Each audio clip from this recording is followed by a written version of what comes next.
must say that I am very happy to be with all our colleagues in this webinar.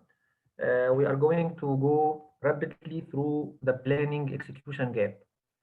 And it is one of the main challenges, I think, facing any strategist, any planner in all sectors, especially in our sector in healthcare. So if we are going to start from the start, I think that as mentioned by JFK, one of the best things about planning efforts and courage are not enough without purpose and direction. And strategy and execution are like the both sides of the same coin. Also, we are coming to the word strategy itself, which is a Greek word coming from the meaning of art of true leader. And if we are speaking about the first work related to strategy, we are going to the Art of War written by Sun Tzu. This is the first book in strategy. And then we have planning, which is the process of establishing appropriate goals and formulating strategies to achieve such goals. And this is a strategy, a plan of actions designed to achieve the overall aim or the overall goal. So here we are speaking about strategic management. It is the art of or science of formulating, implementing, and evaluating the cross-functional decisions to enable any organization to achieve the objectives. So also I will recommend anyone to go for those two leaders in this field, strategic planning and strategy in general, Henry Mintzberg, and the other one is Michael Porter. Both of them are really eminent in this field, and they have a lot of articles, a lot of books related to this area. And every word they wrote, it carries a lot of knowledge, a lot of new insights for everyone. If you are going to Mintzberg, he is looking to plan as a plan, the 5 P's. Plan, it is consciously intended course of actions to achieve a certain goal. It is also a perspective, a way of looking to the world, a collective mind. Also, it is a position, how to locate the organization in the market or in the external environment. It is a pattern, consistency in behavior, and it is a ploy, maneuvers intended to overcome competitors, to beat competitors. If you are going to the Michael Porter, the area of Michael Porter, we can find a lot of issues. One of the main issues is the 5 forces analysis of Michael Porter, and we will go through this one also in brief during the session. So if you are going in any organization, we can see that the planning process is going in different levels. It must cascade from the strategic level to the tactical level to the operational level. And in each level, we have a lot of tasks to finish and to complete to ensure smooth transition to the next level. It is also the 8 model for planning here, and it is the same concept at the organizational level, divisional level, and individual level. And in each level, it is like a continuous cycle. We are formulating strategies, communicating to the next level, negotiating, and then the feedback is coming to modify the original strategy again and again and again. And it must be like the 8 model, all of them are connected to each other. This is very important in any planning process. Then we are coming to the Japanese world, and we have the Honshin Planning model, and it is one of the also very, very famous models for connecting all the pieces of the puzzle together. And it is characterized mainly by two points, 2 features, the catch-pull process. At each level, there is inputs going to the next level and feedback coming to the upper level, and there is a continuous negotiation process between all levels to achieve continuous improvement in the process. This is one of the main features of Honshin Planning. And the other one is the clear responsibility for all levels. The senior management mainly focusing on vision and the overall objectives, and then the middle management responsible for the communication, the strategies, providing the resources and support, And then the frontliners or the implementation teams who are responsible for the actions, detailed action plans, and schedules. Then we are coming to a new also concept in planning, which is the scenario planning in VUCA environment, volatile, uncertain, complex, ambiguous. Like now, you can imagine any scenario can happen. يعني I think no one was even dreamed in the past by to leave a pandemic crisis like COVID-19 with all the impacts on all of us. So now this is one of the growing areas in planning to make a scenario planning. What will happen if? And then you are going through the scenario, identifying the risk, identifying the problems, and then trying to find the actions to overcome these challenges.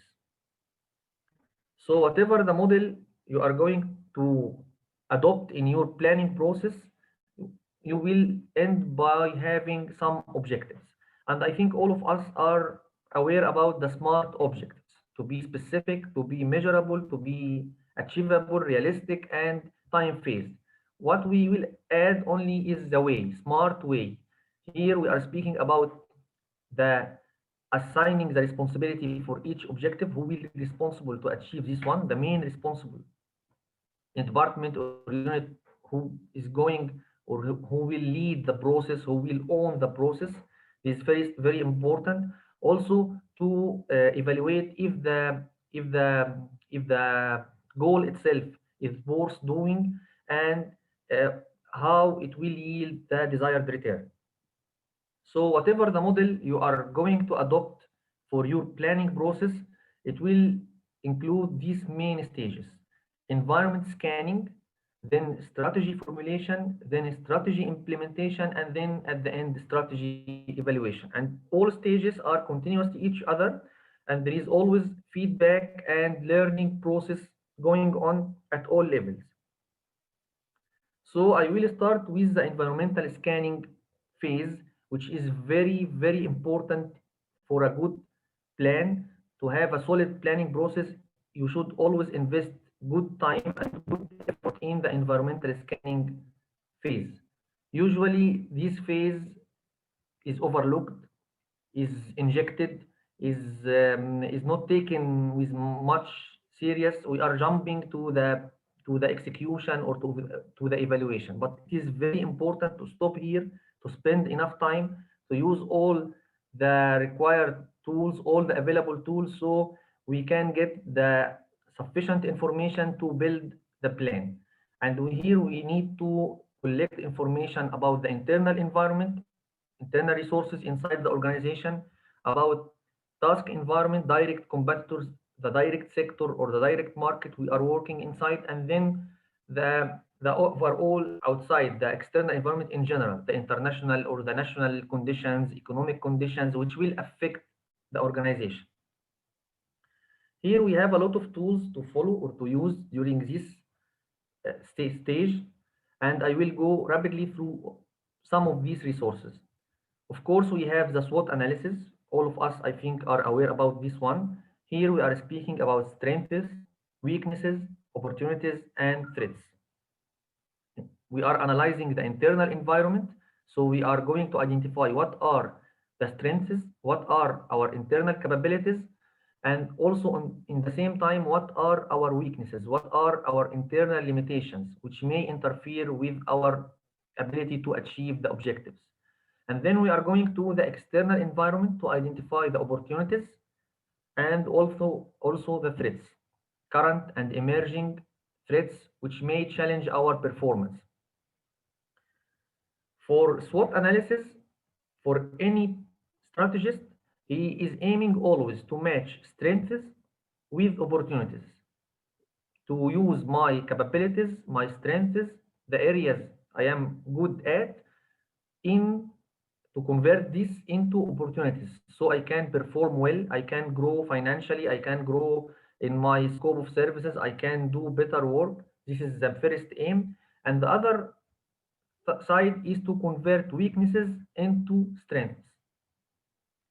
So how to manage the negative part from the SWOT analysis, weaknesses and threats. Whenever we are doing the planning process, our aim is to invest more resources to convert the weakness into a strength or the threat into an opportunity. This is the first option and the most ideal option if possible. If not, then we have other options. We can modify the goal or the objective to make it more achievable for us. Also, we can outsource this part, this area which we are not good at, to another partner so we can reduce the hazard or the risk or the threat, or to avoid the threat completely by for example downsizing this service, or by stopping to go in certain areas inside the market, or to leave certain segments inside the market. All these strategies can be adopted to deal with this issue. Then we are going to the other tool which can be used also. I think it is not very familiar like the SWOT analysis, which is the SOAR framework. Here we are speaking about strengths, our internal analysis, our internal capabilities and opportunity, and then we are going to opportunities, and then we are going to aspirations for the tomorrow, and then the results. How we will say that we achieved our results? What are the KPIs which will tell us that we reached our destination, that we achieved our target? So we have the strengths, the opportunities, the aspirations, and the results. This is the SOAR framework. Then we are going also to the best analysis, which is focusing mainly on the external environment. Here you are going to analyze in details all the external environment factors or aspects.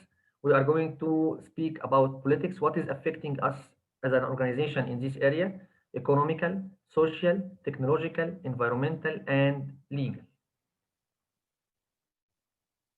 So for political issues, for example, we are speaking about the governmental policies, about the legislations, the regulations, the tax policy, the labor law, all these, even the laws and regulations controlling our work as a healthcare organization, for example, all these are somehow political aspects. On the other side, there is the economical aspect. What is the economic rate growth? What is the rate of economic growth in the community around us? What are the interest rate, the inflation rates? All these aspects related to the economy. Then we are coming to the social part. Here we are speaking about the population as a healthcare sector providing our service to the community. It is totally different. Our scope of service will be totally different according to the demographics of our community. Do we have a lot of old age people? Do we have a lot of middle-aged people?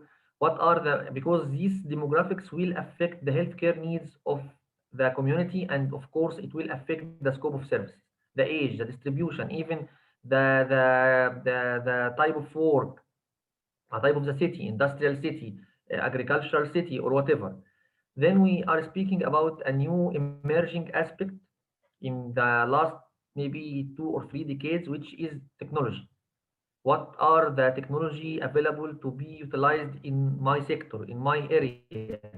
And of course, although of being somehow reluctant in adopting advanced technology in healthcare compared to other sectors, I think in the last few years, and mainly even in the last year during the pandemic, we were enforced, even those who are still resisting, to adopt many areas from the technological inventions and advancement. I think, for example, areas like telehealth and like e-medicine and e-healthcare, all these areas, they took great push by the COVID pandemic crisis. Then we are coming to the environmental, and environmental also one of the emerging aspects.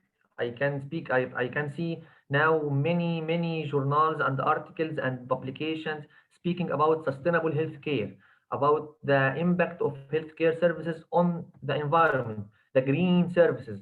We are speaking about healthcare, so this also should be considered while I am going to my planning process. Then we are coming to the last area, which is the legal aspects, the laws and regulations affecting the sector I am working inside. So then I have another model also which can be used for environmental scanning, which is invented or written by Michael Porter, the five forces model. And here we have four areas to analyze to know what is the status of the sector we are working inside. What is how much it is tough, how much the competition is tough in this sector. For example, we have the supplier power, our suppliers, we have the buyers or consumers or the population power, and of course the higher the supplier power, if I am taking a certain kind of medications or a certain type of supplies from a certain supplier who is, for example, a sole supplier, no competition in his area, then his power is very high and my power as an organization will be less.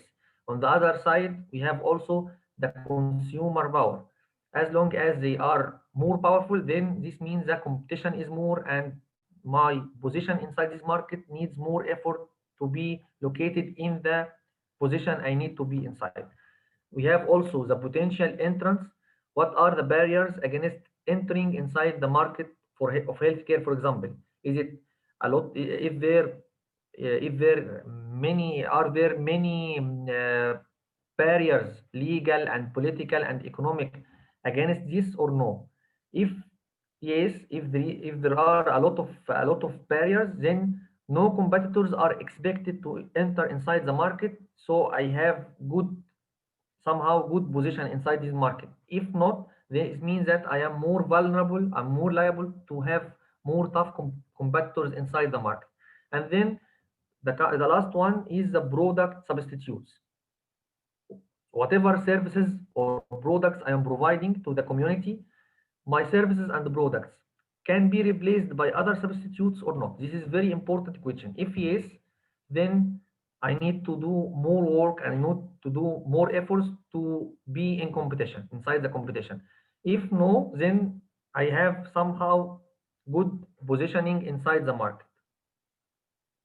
So these are the main framework used for external environment analysis, the five forces.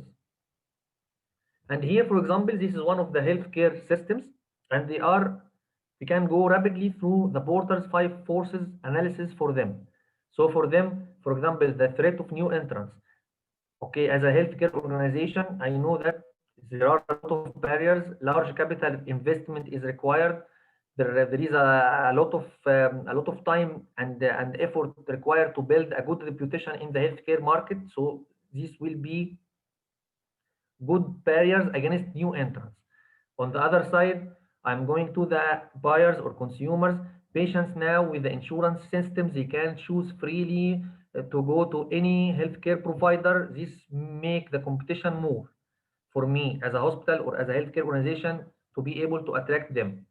On the other side, we are speaking about the suppliers, bargaining power of suppliers. So here we are speaking about the long-term, building long-term relationship with the suppliers, especially what we know as critical supplies for us in healthcare, medications, certain consumables, certain services, which are very critical to allow us to continue the service. Those suppliers, we need to focus on them. We need to build long-term relationship and to build partnership with them. On the other side, the threat of being replaced, the threat of substitutes. So other form of healthcare may emerge like telehealth, like online consultation, like virtual clinics, which may replace the conventional healthcare services. This is also something we should consider while I am going to do the planning process for my healthcare organization. Another important area which is usually ignored or overlooked during preparing the plan is the stakeholder analysis. Here I need to go and see who are the stakeholders related to my organization or to my work, external and internal. Internal, of course, we have the employees, we have the managers, we have the owners, we have even the whole community. And external stakeholders includes everyone, the customers, suppliers, patients, families, governments, whatever according to the type of healthcare organization we are working inside. So I need to see all the stakeholders, internal and external. On the other side, I need to take the second step. After identifying all these stakeholders, I need to identify what is the impact of each stakeholder on my work, on my plan. So I can decide what I will do with this type of stakeholders. For example, those who have this analysis, this matrix, we are using the analysis based on two factors: interest of stakeholders and the influence or the power they have. So for those who have high power, but they have less interest or low interest, I will meet their needs and I will try to keep them satisfied so they will not resist my plans. For those who have the high power and the high interest, who are the real key players, I will try to engage them, to bind them with me. For those who have low power but they have high interest, I will try to consider their request and to keep them informed to support my plans. And then we are coming to the last group, those who have the least power and who have the least interest. So I will do minimal efforts with this group. I should do my stakeholder analysis, identifying the stakeholder group, and then identifying how important they are for my plans, and then what is the current level of support they are providing to me, what do you want, what I want from them, and what is important to them, and what I should or can do. What could stakeholders block, how they can block my efforts, and what the strategy I will adopt to overcome this. So this is the scale or the continuum of stakeholder engagement from monitoring till dialoguing, going through the whole scale.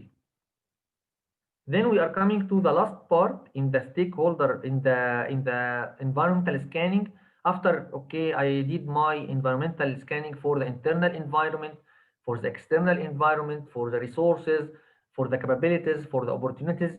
Usually there is a big, very big and very important element usually also ignored, which is the culture. Usually we are not considering the culture in a good way. We are not investing good time and good effort in assessing the culture of my organization.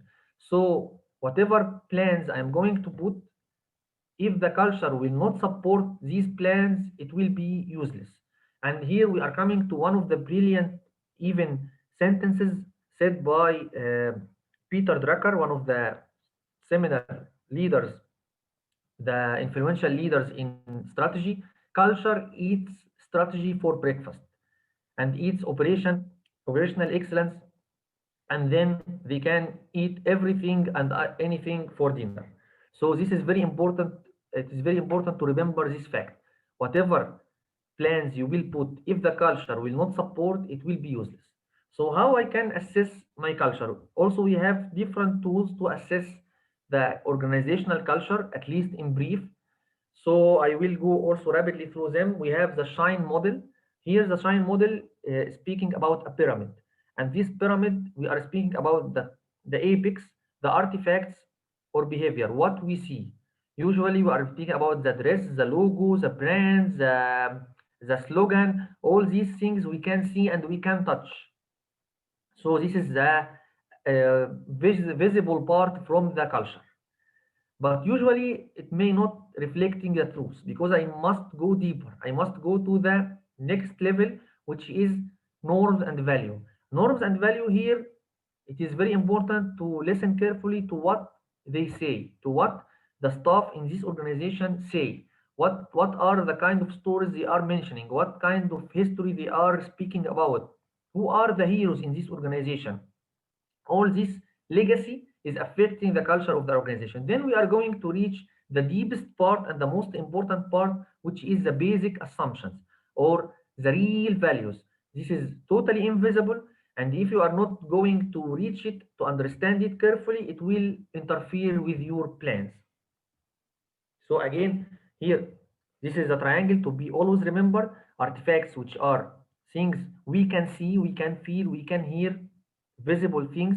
Then we have what we are told, and then we are reaching the real values or the basic assumptions forming the mindset of this organization. Also, we can here have another model, which is the Hofstede cultural onion peel model. Here we are speaking about going from the symbols, the slogan, the brand on the outer surface. Then we have the inner surface, the heroes, the rituals, and then we are reaching the innermost part, which is the values. Also, the culture web. The culture web here in this model, the culture is in the middle of the model and surrounded by many other parts which are at the end form the main culture of the organization. And here we have for example, it is very interesting to see this is the NHS. They have also published in the NHS. I think it will be very good to see their culture web and see how contradictions are present in this one. Maybe we can identify certain slogans, certain things, but there are hidden problems, and how all these things may produce a culture we never imagined that it is really present in place. So after doing the environmental scan, we are going to make the plan. And usually, although planning seems to be very simple, I have my pathway. I am here now and I have my target there, and I need to go from here to there. And usually I'm doing certain actions to do 1, 2, 3, 4, so I will be there. And this is the plan. But usually, whenever you are going inside the planning process and going to the implementation, it is like this. It is very, very, very common to find surprises, to modify, to be in need to modify, and to be in a continuous modification for your plans. Planning again is not a static process. It is not we made a plan this time and then for 2, 3, 4 years we will implement this plan without any modification, without any changes for years or for months, because we are really in a very dynamic world and we need to be also dynamic all the time. I need to monitor what is going on and then to reflect back on my original plan and see what I can modify, what I can improve. Maybe not in the planning itself, maybe in the communication, maybe in the preparation, maybe in the resources given to the frontliner staff. So it is a very dynamic process to be able at the end to reach the target. So we are coming here to the strategic failure. Strategic failure, it is the main challenge facing any strategist, as we mentioned before. So is it frequent? Unfortunately, yes. 60% of corporate strategists fail to achieve their goals. And was published in one of the most interesting articles published by Harvard Business Review magazine, speaking about this nightmare for CEOs and for all leaders in big organizations even. So according to American Management Association survey done for CEOs, they are very concerned, highly concerned about strategy execution, rating it strategy execution as both their number one and number two most challenging issue. So ideas are easy, but execution is extremely hard. So what we mean by the planning execution gap? Here the gap, it is the lost value between the strategic plan and the execution of the plan. If you can see here in this slide, the red line represents the strategy, which should take us from the start to the goal.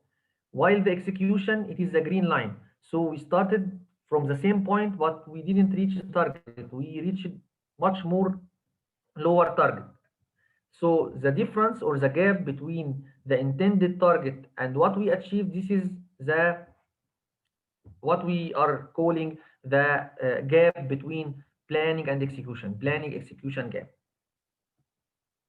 So why it is happening? Why, if we are doing the environmental scanning and if we are doing listening to and we are doing all these efforts and using all these lovely tools we mentioned before, evidence-based tools, and we had a lot of colorful papers full of everything and supported with data. So why we have this gap? Usually the gap, the strategy execution gap happens due to many reasons. It is a multi-factorial challenge. A lot of causes may take us to this problem.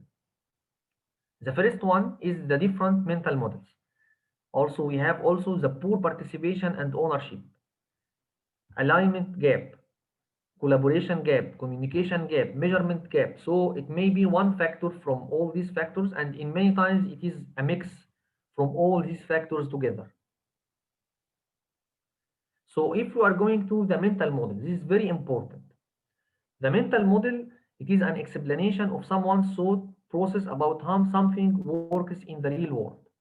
So this is one of the most also famous challenges facing us in planning process. The gap between those who are responsible for the planning process, the mental models for those who are planning, and the mental model for those who are implementing.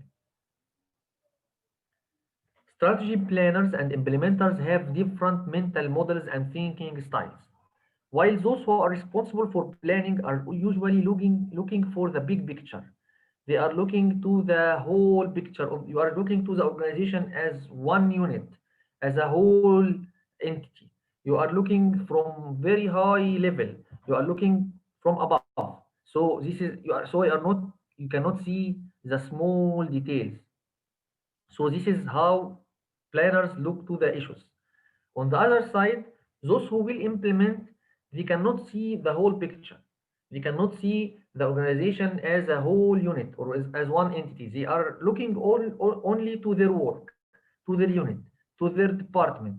So they cannot see what you can see. On the other side, they have a lot of details, a lot of restrictions, a lot of issues related to their work, and they need to fulfill these questions. So this difference in the mental model or in the thinking style between both, if not resolved in a professional way, it will end into conflict, and it will at the end will be one of the main reasons for this gap between what we planned and what we implemented at the end. So this is why we need, for example, for those who are planning, we need to respect and to consider, to understand that implementers are too much worried about the details, are very worried about the details, how they will achieve this, how this will be integrated in their real daily work, in the real world for them. So they are going to ask a lot of questions. This is very, very conventional, very characteristic conflict happening usually in many organizations.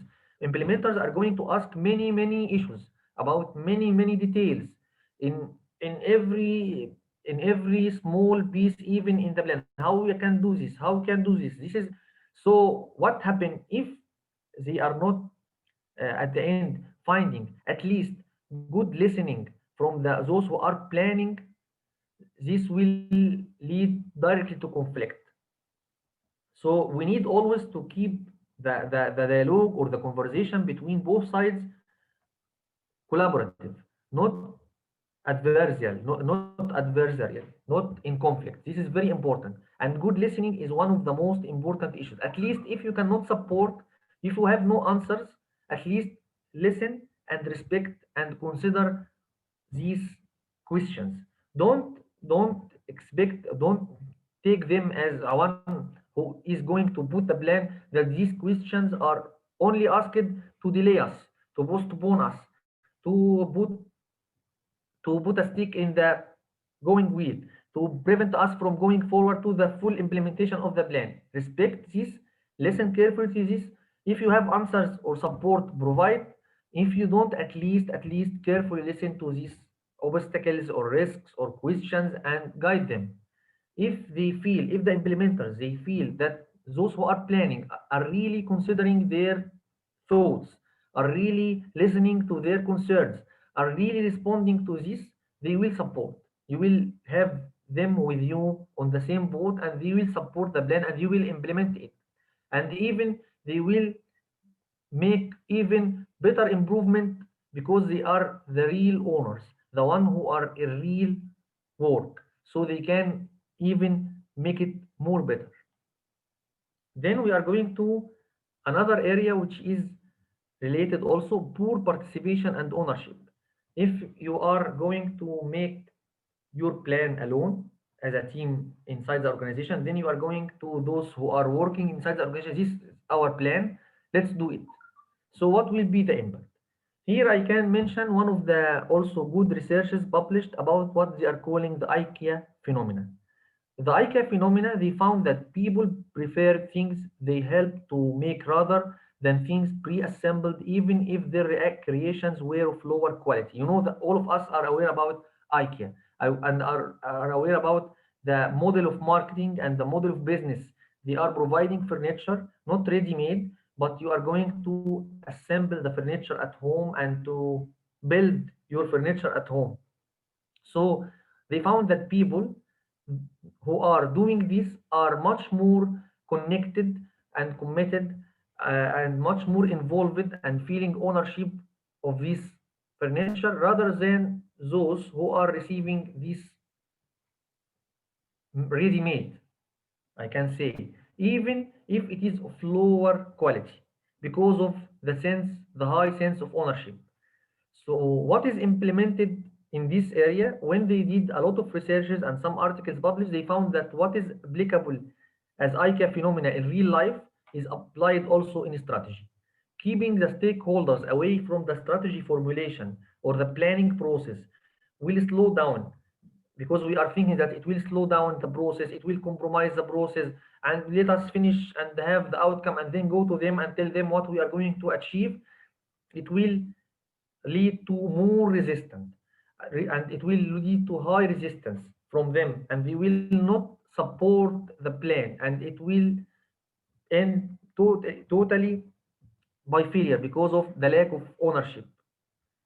Then we are coming to another area which is the alignment plan, alignment gap. Usually, as we mentioned before, we have the strategic plan and we have the operational plan. We have the strategic plan and the divisional and the individual. And we said that all of the levels should be connected to each other.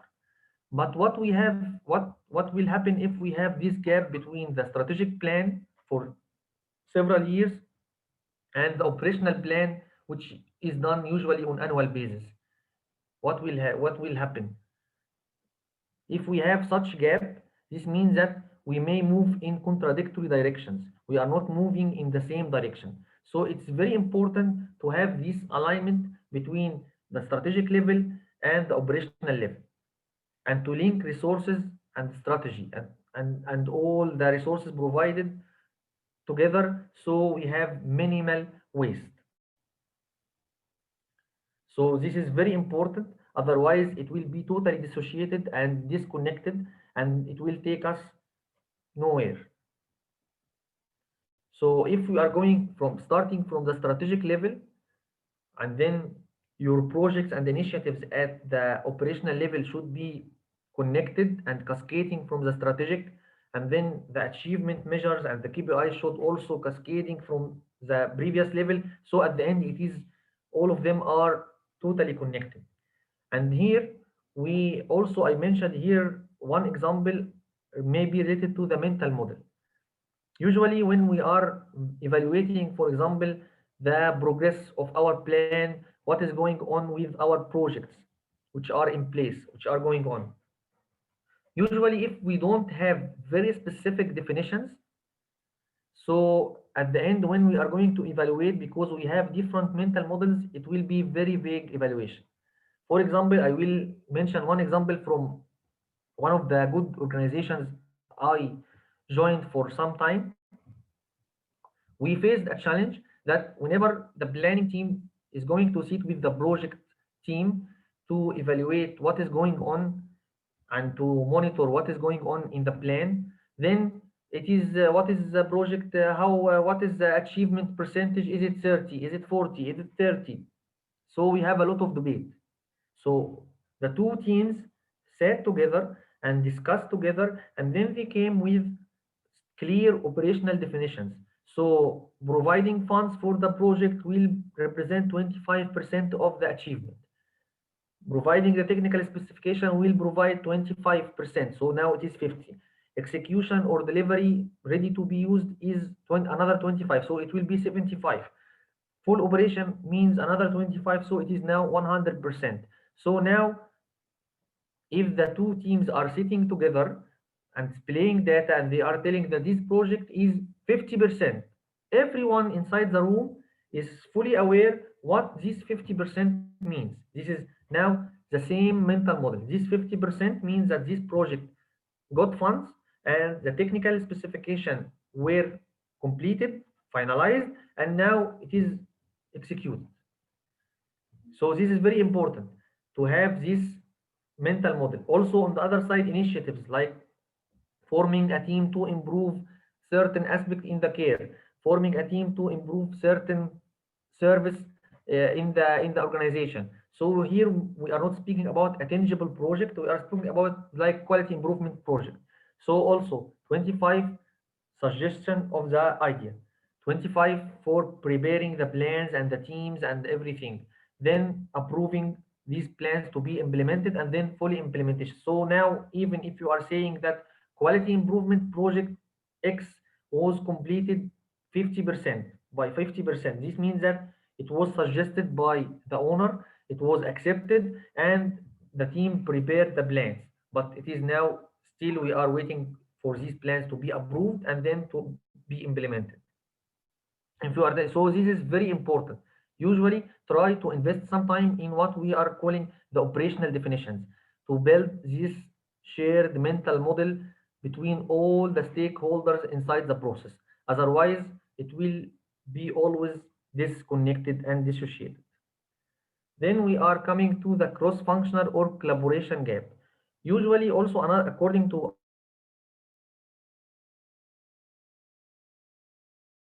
this article, they mentioned, researchers mentioned that 30% considered failure to coordinate across units as the greatest challenge impeding the execution of their company's strategy. This means that if you have, for example, a certain project or a certain initiative, and you are going to implement it, and usually as an organization, each project you need support and collaboration from other departments. So what we noticed that, for example, if you are going to take a certain project or initiative which is owned and implemented by a single department, it will be more successful. The implementation will be more easy. The risk of failure will be much more lower compared to another project, compared to another initiative which is more complex and it needs collaboration and support from several departments because of this, because the gap in collaboration, especially in cross-functional teams. So this is very important gap also we need to consider and we need to see and identify and work on. Then we are coming to the communication gap. Usually the strategy is formulated at the end after listening, after taking all the required information from all levels at the top level of the organization. And the strategy is executed by the frontliners. And usually the middle management here plays a very important and critical role in this communication to connect both sides, to avoid any dissociation between this level and this level. Otherwise, it will be a big gap and it will interfere with any effort aiming to achieve the goal. This means that the middle management is very crucial. It is very important to empower the middle management level in the organization to support them, to give them all the required authorities. And this gap is also one of the most common gaps. One of the interesting articles also in this area was published when they did a big survey for a big number of employees who were working in big organizations. And they asked them about the strategy of their organization and the strategic goals of their organization. And can you imagine that 80% of them have no clear line of sight between their task and corporate goals? They cannot find any connection between what they are doing in their daily work in the front line and the strategy of their organization. Even 71% couldn't correctly identify their corporate strategy. What is the corporate strategy? Even also very high percentage couldn't name one of the main top 5 priorities for the company. And this research was done in very, very big and multinational and very reputable organizations. So if we are going to overcome the communication gap, then we have a lot of tools we can use, because now the communication in any organization, we have many tools for the communication. And usually what we mentioned, that the better is to have an interactive way. Usually the one way tools like PowerPoint presentation, like email, like letters, okay, it will work, but it is less effective, much more less effective compared to the two-way tools, the tools which allow you to interact with your staff. It's very important always, even if you are somewhat using the one-way communication tools, to depend heavily on the two-way communication tools. It is very challenging, because with the base of work, with the many tasks you have to achieve in your organization, you have a lot of issues to finish. It's very tough really, and it's very difficult to assign sufficient time to have this two-way communication, to have these meetings, small group discussion, large group discussion, face-to-face conversation, because usually two-way communication means it will need more effort, more time, and it needs you to listen more to your staff. So it's very important always not to miss the two-way communication. And of course, the face, okay, now we are living in the era of online Zoom, online education, but again, face-to-face conversation and small group discussions are very important. Then we are going to the measurement gap. As we said, different mental models will affect performance measures. Focusing on final outcomes only may be misleading, because we need our KPIs to cover all parts in our system, the process and the outcome. And now I will give 2 minutes to the attendees. Now any one of you can see that this is a football match, for example, and now it ended as 0-0. No team was able to score any goal. So if you are the coach for the red team or the coach for the blue team, what you are going to improve to do better in the next match? How shot? How many shots your players did during the game? What is the possession percentage of your team compared to the other team? How many fouls? How many attacks did you do? How many attacks did you receive? How much time your goalkeeper was able to save the ball? Then if you have these process measures, then you will be able to determine what I will need for the coming match. What I need to improve for the coming match. So this means that always the final score is not enough. The final outcome is not enough. It is very important to know this one, but it will not enable you as a leader to determine what you will need to improve. You need to see the process details. You need to see what is going on exactly. So here you have to see the process indicators. Maybe for the customers, they will not look, they will look only to the final score, to the final outcome. For example, if you are speaking about a hospital, the mortality rate, for example, the satisfaction rate, for example, the error patient falls, or but okay, if you are in one hospital and I'm telling you that infection rate in hospital A is 5% and infection rate in hospital B 10% or 7%, okay, this is very good. But what you need to improve in each hospital is not the same. If you need to do any real improvement, then you need to know the details. What is the percentage of antimicrobial prophylaxis before surgery? What is the percentage of hand hygiene? What is the percentage of using prohibited antibiotics in the proper way? What is the percentage of, for example, doing all the pre-operative surgical checklist in the proper way? So all these things you need to see to identify where is my defect or where is my problem. Now, I think now for all of us, we can see what we can do for our team. I think now with these statistics, if you can see, then if you are the coach of the blue team, you know what you can do. If you are the coach of the red team, then you identify what you can do. This is very important because all of us are usually focusing on the final outcome only. So what is the solution for this area? It is also usually to measure the whole system, your input, your process, your output, your outcome. And what is the most evidence-based tools now we can use? It is the balanced scorecard. The balanced scorecard, at the end, it is a strategic planning tool. It was invented in 1992 in UK, Kaplan and Norton, and then starting from maybe in the last 20 years, it was very popular and adopted by many organizations with a lot of modifications. What is mainly the main concept of this one?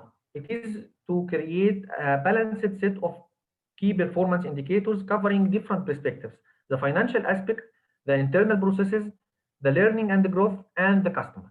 So you need to create some indicators related to each aspect. So at the end, the whole total set will be balanced and will tell you everything you need to know. You will not be totally engulfed in one area, totally focusing in one area, neglecting all the other areas.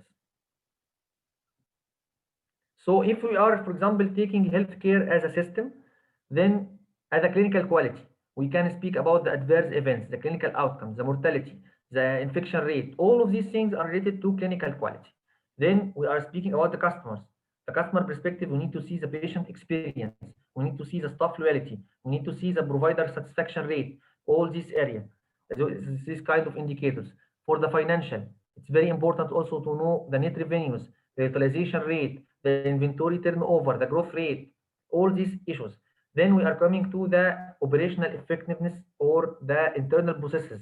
Then I can see accreditation readiness.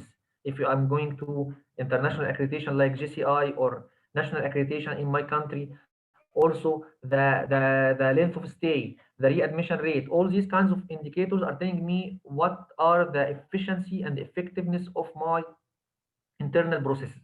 So at the end, I need to have a balanced scorecard formed of many indicators, and these indicators should reflect the four perspectives. So I can follow all the perspectives, so I can see all the aspects important to be seen in my organization. So if I am measuring and I'm evaluating the performance in this way, I will be able to determine if I am moving in the right way or no, if I'm going to achieve my target or no.